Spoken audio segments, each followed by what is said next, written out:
Wish you all a very happy Rath Yatra. Belated happy Rath Yatra. 7th July Sunday 2024 था रथ यात्रा। ये जो आप लोग आइडल्स देख रहे हैं जगन्नाथ बलराम एंड सुभद्रा जी का, बहुत ही सुंदर है, बहुत ही प्यारा है। वेस्ट बंगाल का बहुत ही फेमस टेम्पल है ये। आई हैव टू से जय Jagannath. Hey everyone, welcome back to my channel space story. So मैं आज हूँ कुलीनग्राम। तो मैं पिछली बार मैंने महेश का रथ यात्रा आप लोगों से शेयर किया था। कुलीनग्राम अगर आप लोग आना चाहते हो तो ऑब्वियसली आप लोगों को जोग्राम स्टेशन क्रॉसिंग करके आना पड़ेगा। बहुत ही अंदर है जोग्राम के अंदर। मैं बाइक कर आई हूँ तो मुझे आने में थोड़ा बहुत प्रॉब्लम नहीं हुआ, कोई भी प्रॉब्लम नहीं हुआ। लोकेशन मैं सुबह घर से निकली थी 7 बजे और मैं पहुंच गई 11:30 को। तो आकर मुझे बहुत ही अच्छा लगा। मैं गोपाल मंदिर दर्शन किया और जगन्नाथ मंदिर भी दर्शन किया। तो स्पेशली रथ यात्रा है उसके लिए मैं आई हूँ आज। मैं कुछ इन्फॉर्मेशन आप लोगों से शेयर कर दूँगी, व्यूज़ तो ऑब्वियसली शेयर करूँगी। जगन्नाथ बलराम एंड सुभद्रा जी का रथ इन लोगों ने बहुत पहले से ही ऑलरेडी प्रिपेयर करके रखा हुआ था। बहुत ही अच्छा लग रहा था ये रथ। सुबह से ही लोगों का आना स्टार्टिंग हो गया था। आप लोग देख सकते हैं बहुत सारा गैदरिंग हुआ है सुबह से ही। यहाँ पर कोई बहुत बड़ा जगन्नाथ मंदिर तो नहीं है, बट मूर्ति बहुत ही प्यारा है। मूर्ति बहुत ही अच्छा लगा और ये फेमस टेम्पल है। बहुत ही पुराना ओल्डेस्ट टेम्पल है ये। रथ यात्रा का टाइम हो रहा है। आप लोग देख सकते हैं बहुत सारा गैदरिंग हो गया है ऑलरेडी। तो चलिए अब थोड़ा सा रथ यात्रा की दर्शन कर लेते हैं।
কালিদাস ঠাকুর কুলিন গ্রামে আসার পর থেকে কুলিন গ্রামে বৈষ্ণব প্রভাব বিশেষভাবে বিস্তার করে।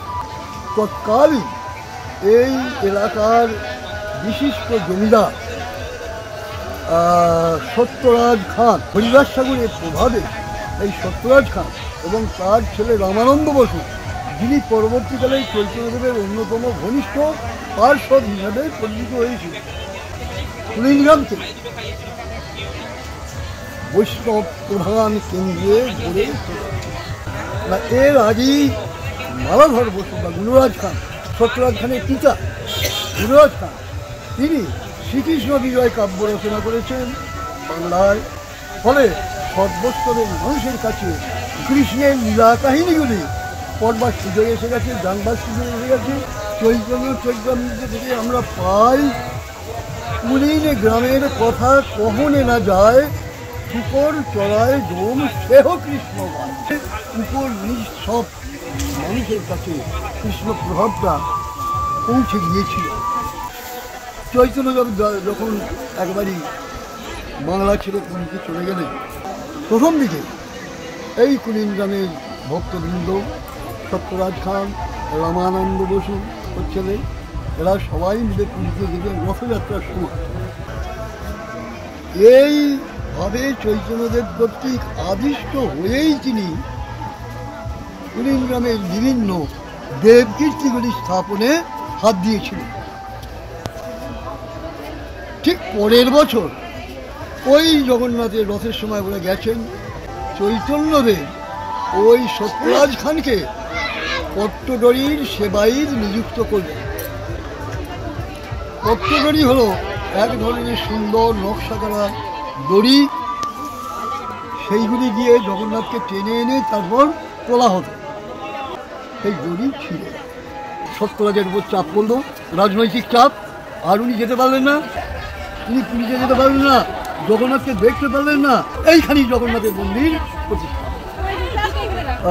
1518 থেকে 1520-21 মধ্যে আমাদের এই জগন্নাথ দেবের প্রতিষ্ঠা হয়েছে। তাহলে আজকে তাই জগন্নাথের বয়স দাঁড়াচ্ছে 500